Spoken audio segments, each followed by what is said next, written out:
సినిమాలో మాటలు చాలా బాగుంటాయి. నువ్వు ఈ సినిమా ముందే చూసేసావా?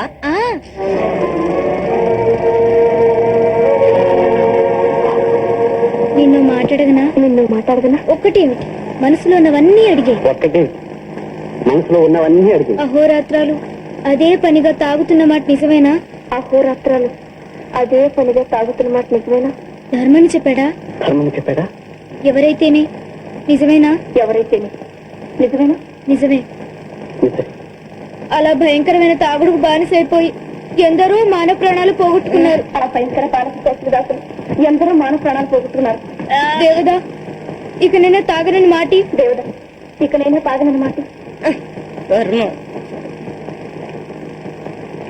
సరే, నువ్వు నన్ను ఎప్పుడు తలుచుకోనని మాటి. నా వల్ల కాదు. అదే మన సమాధానం. కాదు, తలుచుకుంటే నువ్వే పనైనా చేయగలవు. అలాగా? అయితే ఈ రాత్రికి రాత్రి నిన్ను లేవదీసుకుపోగలనా?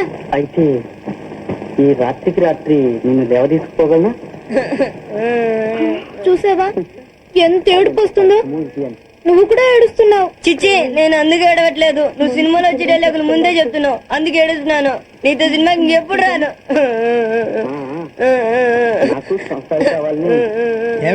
బడే కొట్టేసి సినిమాల్లో దొరుకుతావా? అసలు ఈ పాడలు అట్లట్టయ్యా. అక్కడ మీ తాత తెగరంకిలే చేస్తాడు. పద ఇంటి పద.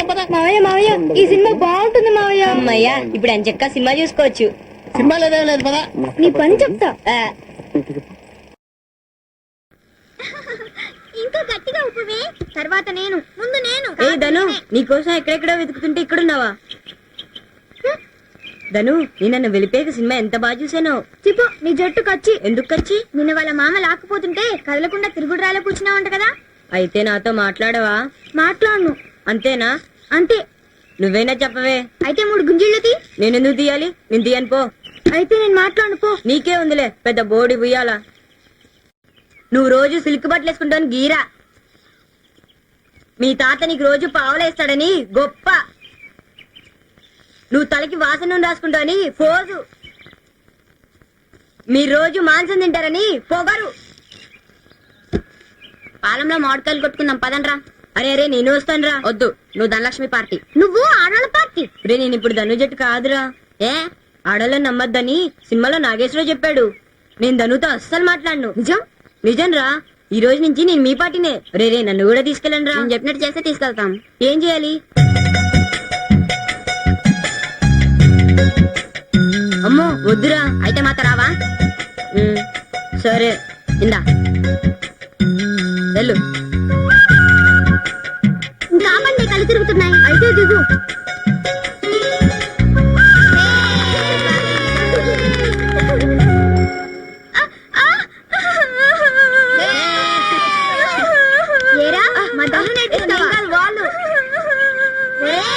అమ్మో పరిగెత్తండి.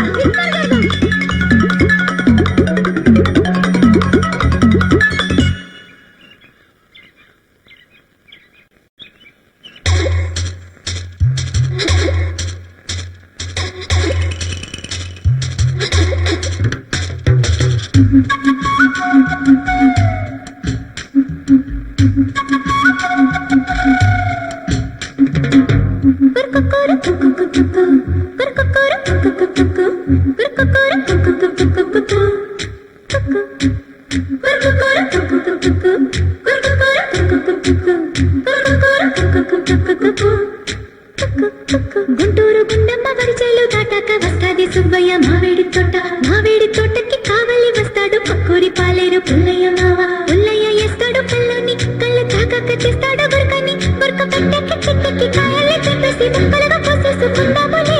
కోసిన ముక్కల్లో ఉప్పుని కారాన్ని కలిపేసి కమ్మంగా నంచుకు తింటూ ఉంటే కొరకకూర కుక్కుకుక్కుకు, కొరకకూర కుక్కుకుక్కుకు, కొరకకూర కుక్కుకుక్కుకు.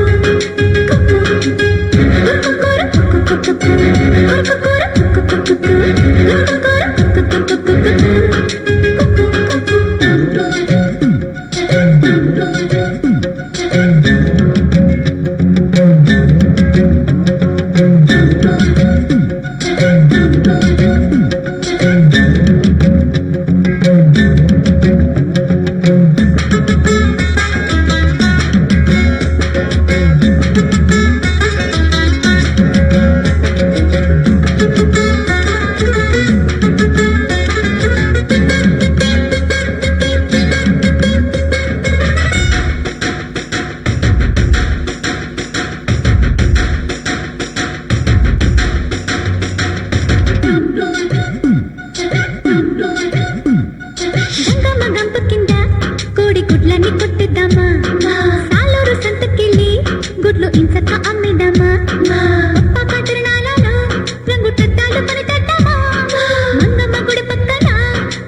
Uncle ball.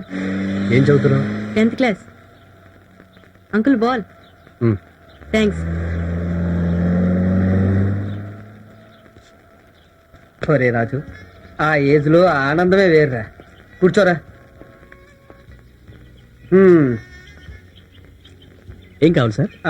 చల్లగా ఉంటే 2 ఐస్ క్రీమ్లు తీసుకురా. అలాగే సార్.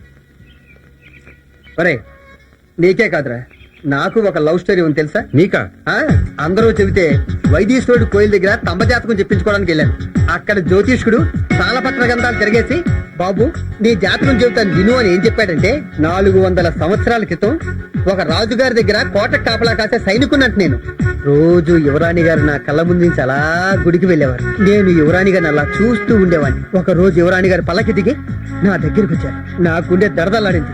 ఏంటి రోజు నన్ను చూస్తున్నావు అని అడిగారు. ధైర్యం చేసి పోతే పోయిననుకుని నేను మిమ్మల్ని ప్రేమిస్తున్నాను అన్నాను. ఆవిడ చిరునవ్వు నవ్వింది. అమ్మాయి ఒప్పేసుకుంది అనుకున్నాను, కానీ సరిగ్గా అక్కడే మెలికి పెట్టింది. ఏం పెట్టింది? నువ్వు ఉన్న చోటే 100 రోజులు రాత్రనక పగలనక నిద్రాహారాలు మాని అలా ఉండు, 100వ రోజునే వచ్చి నా అభిప్రాయం చెబుతాను అంది.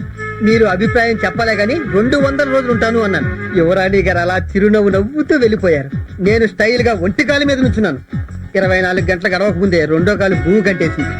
10వ రోజున నాలిక పిడతగట్టుకుపోయింది. యువరాణి గారు మాత్రం నవ్వుతూ అలా వెళ్ళిపోయారు. 30వ రోజున కీళ్ళన్నీ పట్లు వదిలేసినాయి.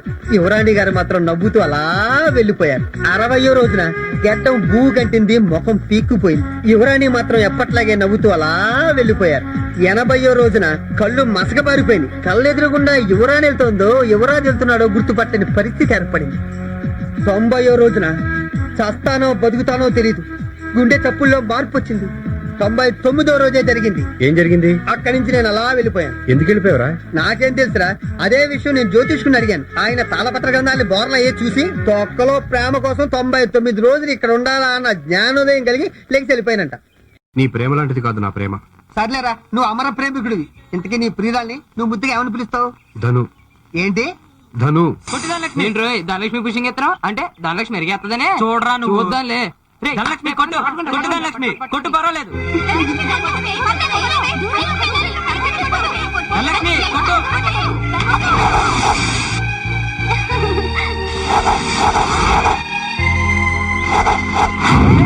Dhanalakshmi out, Dhanalakshmi out.